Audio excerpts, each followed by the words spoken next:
ಒಂದು question sir, ಒಂದು question.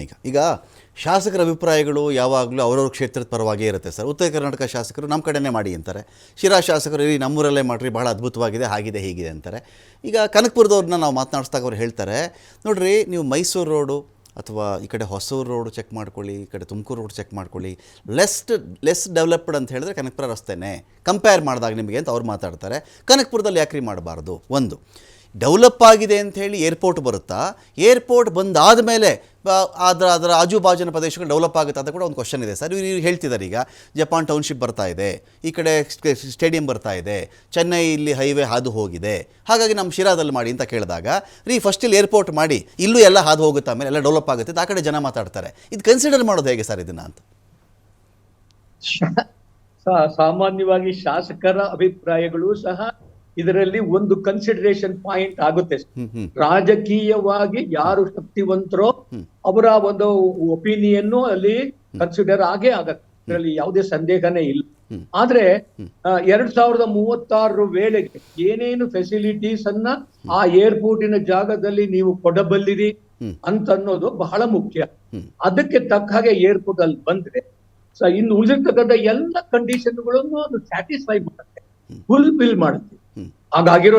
ಹಾಗಾಗೋದ್ರಿಂದ ನೀವು ಈ ಎಲ್ಲ ಕಂಡೀಷನ್ಗಳು ಭವಿಷ್ಯತ್ತಿನ ಎಲ್ಲ ಸಮಸ್ಯೆಗಳಿಗೆ ಪರಿಹಾರ ಕೊಡ್ತಕ್ಕಂಥದ್ದು. ಬೆಂಗಳೂರಿಗೂ ಅದರಿಂದ ಅನುಕೂಲ.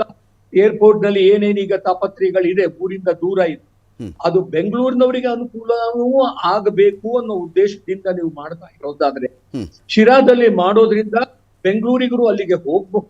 ದೇವನಹಳ್ಳಿದಲ್ಲಿ ಮಾಡಿದಾಗ್ಲೂ ಜನಗಳು ಅಲ್ಲಿ ಬಹಳ ಸಮಸ್ಯೆ ಇದೆ, ದೂರ ಇದೆ, ಹಾಗೆ ಹೀಗೆ ಅಂತ ಹೇಳಿದೀವಿ. ಹಾಗೆ ಶಿರಾದಲ್ಲಿ ಮಾಡಿದಾಗ್ಲೂ ಅದೇ ತರ ಸಮಸ್ಯೆಗಳನ್ನ ಹೇಳ್ಬೋದು. ಆದ್ರೆ ಇವ್ಯಾವುದನ್ನು ಕನಕಪುರ ಡೆವಲಪ್ ಆಗ್ಬೇಕು ಅಂತಂದ್ರೆ ನಿಮಗೆ ಅಲ್ಲಿ ಜಾಗ ಸಿಕ್ಕುತ್ತೆ, ಏನು ತೊಂದರೆ ಇಲ್ಲ, ಅಲ್ಲಿ ಯಾವುದೇ ಫರ್ದರ್ ಡೆವಲಪ್ಮೆಂಟ್ ಗೆ ಎಷ್ಟು ಬೇಕಾದ್ರೂ ಜಾಗ ಕೊಡ್ತೀವಿ ಅಂತನೋ ಜನ ಇದ್ರೆ, ನೀವು ಯಾವುದೇ ಜಾಗಗಳನ್ನು ನೀವು ಸೆಲೆಕ್ಟ್ ಮಾಡುವಾಗ ಈ ಎಲ್ಲ ಕಂಡೀಷನ್ಗಳನ್ನ ಫುಲ್ಫಿಲ್ ಮಾಡ್ಬೇಕು. ಮೆಟ್ರಲಾಜಿಕಲ್ ಕಂಡೀಷನ್ ಸರಿ ಇಲ್ಲದೆ ಇದೆ, ಮಳೆನೇ ಅಲ್ಲಿ ಫೇವರಬಲ್ ಫೇವರಬಲ್ ಕಂಡೀಷನ್ ಇಲ್ಲದೆ ಇದೆ, ಅವಾಗ ನಿಮಗೆ ಜಾಗ ಆ ಓರಿಯಂಟೇಶನ್ ಅಲ್ಲಿ ಸಿಗದೇ ಇದ್ರೆ ನೀವು ಅಲ್ಲಿ ರನ್ವೇ ಮಾಡಿ ಏನು ಉಪಯೋಗ ಅಂತ ನೋಡ್ಬೇಕಾಗುತ್ತೆ. ಇವೆಲ್ಲದನ್ನು ನೀವು ಕನ್ಸಿಡರ್ ಮಾಡ್ಬೋದು. ಶಿರಾದಲ್ಲಿ ಮಾಡ್ಬೋದು, ಕನಕಪುರದಲ್ಲೂ ಮಾಡ್ಬೋದು, ಎಲ್ ಬೇಕಾದ್ರೂ ಮಾಡ್ಬೋದು.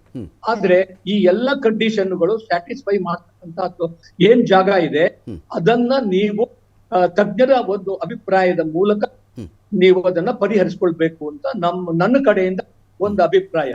ಇನ್ನೊಂದೇನಂತ ಹೇಳಿದ್ರೆ ಸರ್, ಈಗ ಈ ಏರ್ಪೋರ್ಟ್ಗೆ ಜಾಗವನ್ನು ಆಯ್ಕೆ ಮಾಡಿದಾಗ ಈಗ ಫಲವತ್ತಾದ ಭೂಮಿಯನ್ನು ಸಾಮಾನ್ಯವಾಗಿ ಇದಕ್ಕೆ ಏವಿಯೇಷನ್ ಮೆಟೀರಿಯಾಲಜಿಕಲ್ ಕಂಡೀಷನ್ಸ್ ಬಗ್ಗೆ ನಾನು ಇಲ್ಲಿ ಮಾತಾಡ್ತಾ ಇಲ್ಲ. ಸಾಮಾನ್ಯವಾಗಿ ಜಮೀನು ಫಲವತ್ತು ಇರುವ ಕಡೆಗೆ ಅದನ್ನು ಚೂಸ್ ಮಾಡಲ್ಲ. ರೈತರು ಭಾಳ ಹಾಳಾಗುತ್ತೆ, ಫಲವತ್ತಾದ ಭೂಮಿ ಕಳ್ಕೊಳ್ತಾರೆ, ನೀರಾವರಿ ಜಮೀನು ಕಳ್ಕೊಳ್ತಾರೆ. ಸೊ ರೈತರು ಏನೋ ಹೌದು, ಈಗ ಒಂದು ಎಕರೆಗೆ 5 ಕೋಟಿ ಬೆಲೆ ಇದ್ದರೆ ಏರ್ಪೋರ್ಟ್ ಬಂತು ಅಂದ ತಕ್ಷಣ 20 ಕೋಟಿ ಆಗಬಹುದು, 25 ಕೋಟಿನೂ ಆಗಬಹುದು, ಮಾರ್ಕೊಂಡ್ಬಿಟ್ಟು ಅವ್ರು ಬೀದಿಗೆ ಬಿದ್ದುಬಿಡ್ತಾರೆ. ಸರಿಯಾಗಿ ಅವ್ರಿಗೆ ಆ ಫಿನಾನ್ಸ್ ಮ್ಯಾನೇಜ್ಮೆಂಟ್ ಮಾಡೋಕ್ಕೆ ಬರಲ್ಲ ಅಂತ ಒಂದು ಮಾತಿದೆ. ಈಗ ದೇವನಹಳ್ಳಿ ಏರ್ಪೋರ್ಟ್ ಆದಾಗಲೂ ಕೂಡ ಬಿಡದಿ ಬಹಳ ಚರ್ಚೆಲಿದ್ದಂಥ ವಿಚಾರ ಸರ್. ಅವತ್ತಿನ ಕಾಲಕ್ಕೆ ಬಿಡದಿಲಾಗಬೇಕು ಅಂತ. ನನಗಿರೋ ಮಾಹಿತಿ ಪ್ರಕಾರ ದೇವೇಗೌಡರು ಬಿಡದಿಲ್ ಬೇಡ, ನೀರಾವರಿ ಕೃಷಿಕ ಕುಟುಂಬಗಳು ಬೇಕಾದಷ್ಟಿವೆ, ಇಲ್ಲಿ ಎಲ್ಲರ ಲೈಫ್ ಹಾಳಾಗುತ್ತೆ ಇಲ್ಲಿ, ಹಾಗಾಗಿ ಆ ಕಡೆ ನೀವು ದೇವನಹಳ್ಳಿ ಇವತ್ತು ಏನು ಏರ್ಪೋರ್ಟ್ ಇದೆಯೋ ತುಂಬ ನೀರಾವರಿ ವ್ಯವಸ್ಥೆ ಇಲ್ಲ, ಅಲ್ಲೊಂದು ಏರ್ಪೋರ್ಟ್ ಆಗಲಿ ಅಂತ ಹೇಳಿದ್ರು. ಈ ಕಂಡೀಷನ್ನು ಕೂಡ ಒಂದು ರೀಸನ್ ಆಗುತ್ತಾ ಸರ್ ಏರ್ಪೋರ್ಟ್ಗಳ ವಿಚಾರದಲ್ಲಿ? ಸರ್, ಇದು ಪೊಲಿಟಿಕಲ್ ಕನ್ಸಿಡರೇಷನ್ ಸಹ ಅಲ್ವಾ? ಯಾಕೆಂತಂದ್ರೆ ಜನಗಳ ಒಂದು ಬಾಳನ್ನ ನಾವು ಹಸನುಗೊಳಿಸೋದಿಕ್ಕೆ ಏರ್ಪೋರ್ಟ್ ಅನ್ನ ಡೆವಲಪ್ ಮಾಡ್ಬೇಕೇ ವಿನಃ, ಜನಗಳು ಅಲ್ಲಿ ಪ್ರತಿರೋಧ ಹೆಚ್ಚಿಗೆ ಇದ್ರೆ, ಅಲ್ಲಿ ಪ್ರಬಲವಾದ ವಿರೋಧ ಕಂಡು ಬಂದ್ರೆ ನೋಡಿ, ಮಂಗಳೂರು ಏರ್ಪೋರ್ಟ್ ಅನ್ನು ಡೆವಲಪ್ ಮಾಡ್ಬೇಕು ಅಂತ 1970 ಶುರುವಾಗಿದ್ದು, ಕೊನೆಗೆ ಜಾಗ ಎಲ್ಲ ಸಿಕ್ಕಿದ್ದು 2003ರಲ್ಲಿ. ಆ 33 ವರ್ಷಗಳು ಕಾಲ ಇದೆಲ್ಲ ಇತ್ತು. ಅಂತದನ್ನೆಲ್ಲ ನೀವು ನೋಡ್ಬೇಕಾಗ್ತದೆ ಸರ್. ಅದನ್ನ ಸುಮ್ನೆ ವಿರೋಧ ಕಟ್ಕೊಂಡು ಅಲ್ಲಿ ಕೆಲಸ ಮಾಡಕ್ ಆಗಲ್ಲ ಅಂತ ಕಂಡು ಬಂದ್ರೆ, ದಿನನಿತ್ಯ ಕಲ್ಲು ಬೀಳ್ತವೆ ಅಂತ ಕಂಡು ಬಂದ್ರೆ, ಅವ್ರ ಬಾಳು ಹಾಳಾಗತ್ತೆ ಅಂತ ಅನ್ನೋದು. ಅವರು ಚಿನ್ನ ಬೆಳೀತಾ ಇದ್ರೆ ಆ ಚಿನ್ನ ಬೆಳೀತಾ ಇರೋ ಜಾಗಕ್ಕೆ ಕಲ್ಲು ಹೊಡಿಬಾರ್ದಲ್ವ? ಇವೆಲ್ಲವೂ ಒಂದೊಂದು ಕನ್ಸಿಡರೇಷನ್. ಇವೆಲ್ಲವೂ ಯಾರು ಇದು ಅಭಿಪ್ರಾಯಗಳನ್ನ ಸ್ಟ್ರಾಂಗ್ ಆಗಿ ದೇಶದ ಮುಂದೆ ಸಚಿವಾಲಯದ ಮುಂದೆ ಇಡ್ತಾರೋ ಅವಾಗ ಇದೆಲ್ಲ ಕೌಂಟ್ ಆಗುತ್ತೆ.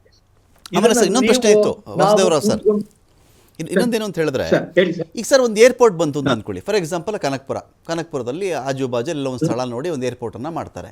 ಈ ಏರ್ಪೋರ್ಟ್ ಸುತ್ತಮುತ್ತ ಎಷ್ಟು ಕಿಲೋಮೀಟರ್ಗಳಲ್ಲಿ ಏನಿರಬೇಕು, ಏನಿರಬಾರ್ದು, ಗಗನಚುಂಬಿ ಕಟ್ಟಡಗಳು, ನಿಯಮಗಳು ಅವೆಲ್ಲ ಏನೇನಿರುತ್ತೆ ಸರ್ ರೂಲ್ಸ್ ಅಂತ?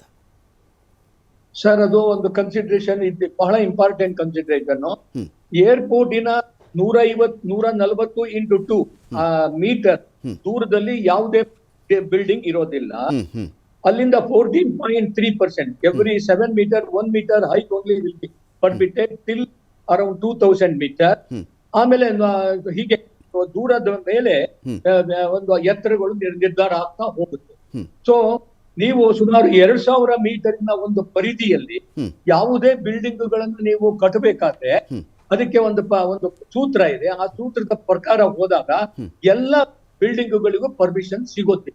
ಓಕೆ. ರನ್ವೇಯನ್ನ ಒಂದು ಏರೋಡ್ರೋಮ್ ರೆಫರೆನ್ಸ್ ಪಾಯಿಂಟ್ ಅಂತ ಇದೆ.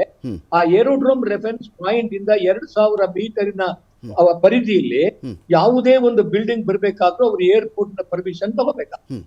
ಅಲ್ಲಿ ಹೆಚ್ಚಿಗೆ ಹೈಟ್ ಸಿಗೋದಿಲ್ಲ.